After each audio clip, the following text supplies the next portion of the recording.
আজ সংক্রান্তি, মা মনসার পুজো হলো।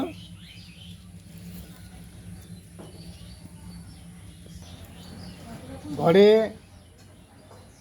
নিমের ডাল ইত্যাদি আজকে দিতে হয়। এই যে দরজায় ঠাকুর ঘর। আমার মা আজকে স্পেশাল রান্না করছে মাটির উনুনে বসে। এই যে আমার মা মাটির উনুনে বসে রান্না। আজকে আইটেম ছুটির শাক, পটল ভাজা, পিরালু ভাজা, তারপরে আছে আলু ভাজা, আর নতুন সবজি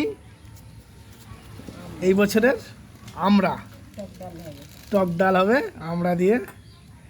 মা, তোমার বন্ধুদের কিছু বলো। একদম স্পেশাল রান্না হবে আজ, নিরামিষ তবু স্পেশাল। ঠিক আছে, বন্ধুদের কাছে আবার এরকম ভিডিও আসবে।